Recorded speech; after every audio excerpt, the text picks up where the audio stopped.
હાલો આજ આપણે સેવ ટમેટાનું શાક બનાવવાનું છે. એટલે આ ટમેટા, આ ડુંગળી થોડીક નાખવાની છે માપ પૂરતી, ધાણા, બટેટા તો ખાલી એમતા રાખ્યા છે, બટેટા આપણે નાખવાના નથી. એમ આખા ટમેટા મોળાઈ ગયા છે.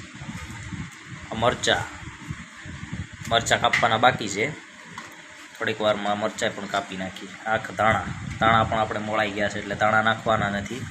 ડુંગળી પણ મોળાઈ ગઈ છે. આ છે સેવ, જાડી સેવ, પતલી સેવ. આ છે તીખા મીઠા મિક્સ, પણ આને આપણે એક નાખી દેવું સેવ ટમેટામાં, સારું લાગે.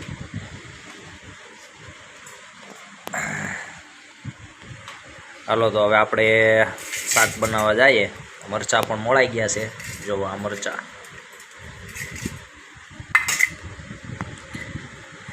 ચાલો હવે તો આપણે શાક બનાવવાનું ચાલુ કરીએ.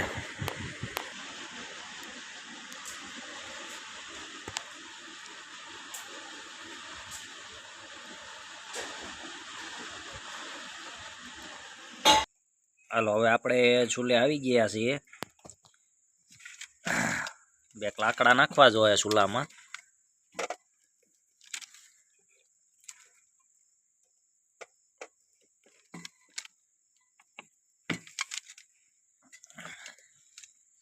હાલો હવે તેલ મૂકી દેવું.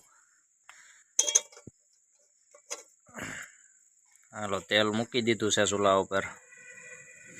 હવે ફૂંકણી ચાલુ છે ચૂલાની, એટલે તાપ થઈ જાય એટલે આપણે પછી મરચાં તળવાના છે ખાવા માટે. થોડી વાર તેલ થવા દેવું, એટલે તેલ થઈ જાય પછી આપણે મરચાં નાખીએ. હાલો તેલ ફૂલ થઈ ગયું છે, જો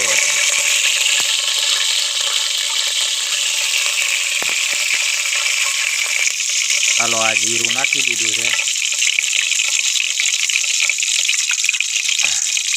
હવે આપણે આ મરચાં નાખી દઈએ. ખાવા માટે મરચાં છે. મરચાં તળાઈ જાય પછી આપણે શાક મૂકીશું. હવે આપણે હલાવી નાખીએ થોડાક મરચાંને.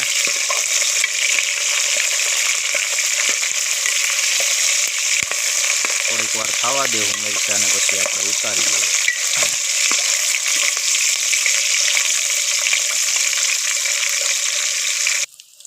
હાલો તો હવે મરચાં થઈ ગયા છે, તો આપણે મરચાંને હવે કાઢી લઈશું. જો આપણે હવે મરચાંને કાઢી લીધા છે, અને હવે આપણે થોડુંક તેલ નાખવું જોશે, એટલે તેલ થોડુંક નાખીએ વરદાન પૂરતી. હાલો રેડી, ઓકે થઈ ગયું છે. હાલો હવે આપણે ચાલુ કરીએ. સેવ ટમેટાનું શાક બનાવવાનું છે એટલે બધું. હાલો પહેલાં આપણે બે લસણની કળી નાખીશું. હવે કાંદા નાખી દઈશું.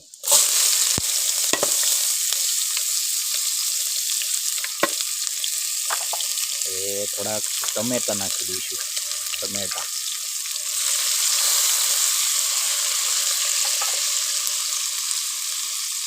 હવે થોડાક માથે ધાણા નાખી દઈશું. તો બધું ઉપરા ઉપર નાખી દેવાનું, તો બધું પાકતું થાય મસાલો.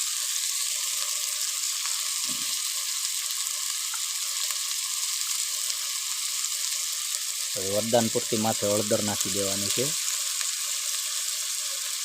ખાલી વરદાન જ નાખવાની.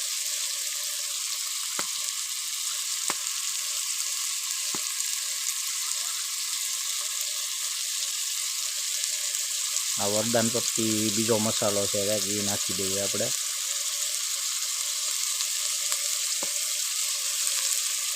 હવે મસાલાને પકવીએ. જરાક હલાવી નાખવાનો પેલા મસાલાને.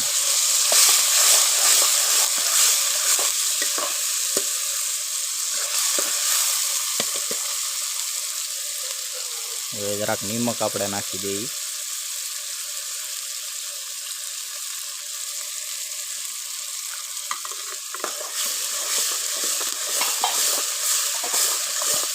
મસાલાને થોડાક વાર પકવવાનો છે આપણે. મસાલો પાકી જાય પછી આપણે સેવને નાખી દેવાની છે.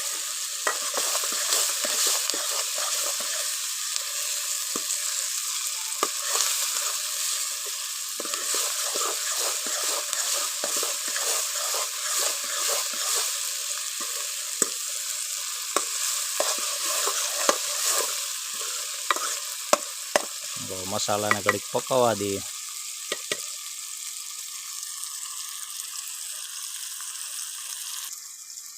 તાપ પણ જામ્યો છે એટલે શાકને વાર નહીં લાગે, ઝડપથી બની જાય. ચાલો હવે મસાલો પાકી ગયો છે બરોબરનો. હવે આપણે તેમાં ચટણી નાખી દઈશું.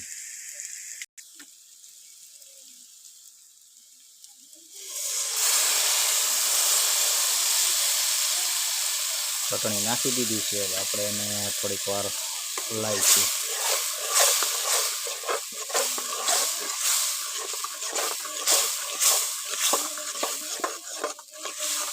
ચાલો સેવ ટમેટાની ગ્રેવી ફૂલ બની ગઈ છે. તો હવે થોડુંક આપણે માપ પૂરતી પાણી નાખી દઈએ આમાં.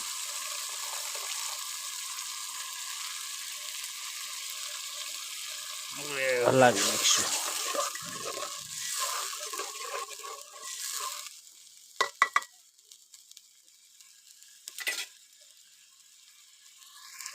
હવે થોડીક વાર પાકવા દઈએ પછી સેવ નાખી દઈશું એમાં. તો આપણે સેવને મિક્સ સવાણું બે મિક્સ કરી દીધું છે અને જાડી સેવ પણ છે. ચાલો તો હવે આપણે તેને નાખી દઈએ હવે ગ્રેવીમાં. હવે તેને હલાવી નાખીશું.